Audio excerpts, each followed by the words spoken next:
रजौरी में भयानक हादसा हुआ 10 दिन पहले। 7 बेगुनाहों का बेरहमी से कत्ल हुआ।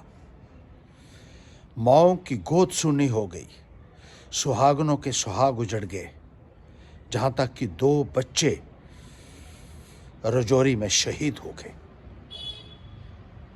अभी तक सरकार मूक दर्शक बनी हुई है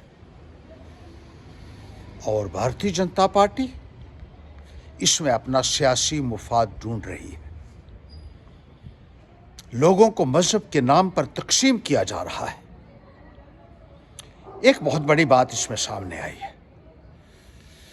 तालिब हुसैन का नाम इसमें आ रहा है। मीडिया में यह कहा गया है कि तालिब हुसैन का ग्रुप भी इसमें शक के घेरे में है। यह तालिब हुसैन कौन है? यह तालिब हुसैन लश्कर तौबा का कमांडर है और भारतीय जनता पार्टी ने इसको अपना प्रेसिडेंट बनाया हुआ था आईटी सेल का।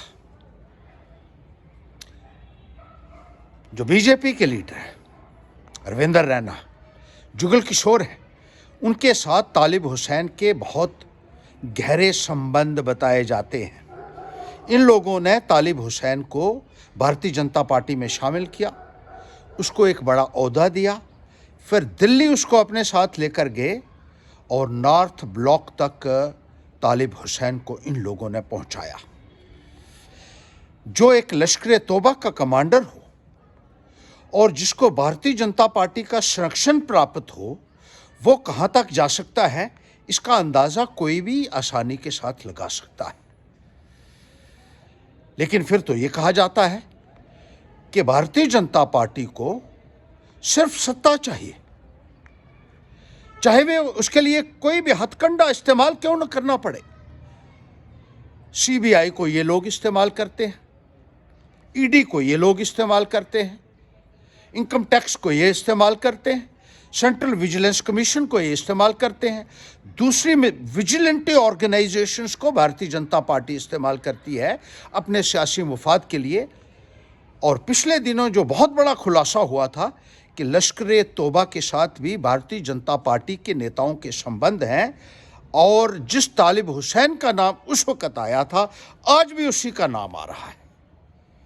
और भारतीय जनता पार्टी अभी भी तकसीम की राजनीति करके अपनी सियासी रोटियां इसमें सेकने की कोशिश कर रही है, जो बहुत ही दुर्भाग्यपूर्ण है।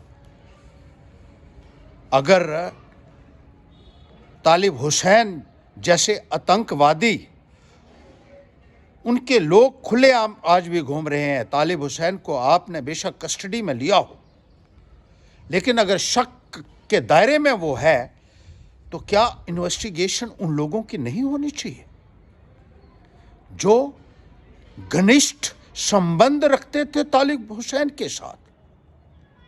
किसने बनाया तालिब हुसैन को भारतीय जनता पार्टी का आईटी सेल का प्रेसिडेंट? क्या इसकी तफ्तीश नहीं होनी चाहिए? क्या उसकी इंक्वायरी नहीं होनी चाहिए? और खास तौर पर उन परिस्थितियों में जब उसका नाम, उसके गैंग का नाम रजौरी किलिंग्स में आ रहा है, 2 बच्चे शहीद हुए हैं, कोई बर्दाश्त नहीं करेगा। ये हमला उन परिवारों के ऊपर ही नहीं बल्कि पूरी इंसानियत के ऊपर यह हमला हुआ है और इसमें तफ्तीश जो है वो पूरी ध्यानदारी के साथ होनी चाहिए और इसमें किसी भी किस्म की रियायत नहीं बरती जानी चाहिए। हम ये कहना चाहते हैं, भारतीय जनता पार्टी सत्ता में बने रहने के लिए कुछ भी कर सकती है और इस वक्त उनके कुछ लोग अभी भी तकसीम की राजनीति कर रहे हैं। कॉमनल सिचुएशन पैदा करने की कोशिश की जा रही है ताकि उनको सियासी मुफाद मिल सके। इससे ज़्यादा बदकिस्मती की बात क्या होगी, बेशर्मी की बात क्या होगी, मैं कहना चाहता हूँ। पुलवामा में 40 से ज़्यादा सैनिक शहीद हो गए और आप लोगों ने उसकी आड़ में वोट बटोरे। सारा हिंदुस्तान जानता है आज जिस किस्म की राजनीति यहां की जाती है बहुत सारे शक शुबा यहाँ पैदा हो रहे हैं, जिसका जवाब देना बहुत लाजमी है और जिसके लिए एक हाई लेवल प्रोब होना बहुत लाजमी है। ये सीबीआई से नहीं होना चाहिए, ये जुडिशियल प्रोब होना चाहिए। एक हाई कोर्ट का जज या सुप्रीम कोर्ट का जज जिनमें लोगों को विश्वास है, उनसे प्रोब करवाया जाना चाहिए, चाहे वो इन सर्विस जज हों या रिटायर्ड जज हों, उनसे प्रोब करवाया जाए। आतंकवादी जो भी हैं उनके खिलाफ सख्त से सख्त कार्रवाई की जानी चाहिए और जो आतंकवादियों के संरक्षक हैं उनको भी किसी भी कीमत पर बख्शा नहीं जाना चाहिए। जो साजिश करता है उनको बख्शा नहीं जाना चाहिए। ये एक बहुत बड़ा हमला है, एक बहुत बड़ा हमला है। और भारतीय जनता पार्टी हमेशा ये कहती रही है कि जब वो सत्ता में आएंगे तो आतंकवाद का मुकम्मल तौर पर सफाया होगा। पिछले 8 वर्षों से उनके भाषण हम सुन रहे हैं, हर बार यही नारा दिया जाता है और आतंकवादी वारदातें आए दिन हो रही हैं, कश्मीर के अंदर हो रही हैं। और अब पीसफुल जम्मू है, जहां जम्मू रीजन में इस किस्म के हादसे देखने को नहीं मिलते थे, लेकिन अब वो जगह जगह हो रहे हैं। पुंछ में, राजौरी में, उधमपुर में हुए, कटरा में हुए, जम्मू में हुए और लगातार हो रहे हैं। और हर बार निंदा करके, आप उसकी निंदा करके समझते हैं कि अपनी आपकी जिम्मेदारी से आपने जो है वो पूरी कर ली है। पाकिस्तान को सिर्फ कोसने से आपकी जिम्मेदारी पूरी नहीं होती। कभी पाकिस्तान की निंदा होती, कभी पाकिस्तान की घोर निंदा, फिर कहते हैं कड़ी निंदा, फिर कहते हैं कड़ी से कड़ी निंदा, और चंद दिनों के बाद उसको भुला दिया जाता है। बेगुनाहों का लहू इस तरीके से हम जाया नहीं होने देंगे। ये बात भारतीय जनता पार्टी अच्छे तरीके से समझ ले कि बार बार इसी तरीके का नारा देकर, पाकिस्तान को कोसकर, तकसीम की राजनीति करके, अपना सियासी मुफाद हासिल करके, सत्ता हासिल करके लोगों को अपने हाल पर जिस तरीके से छोड़ दिया जाता है। और बड़े बड़े नारे देने वाले ये नेता कहाँ हैं आज?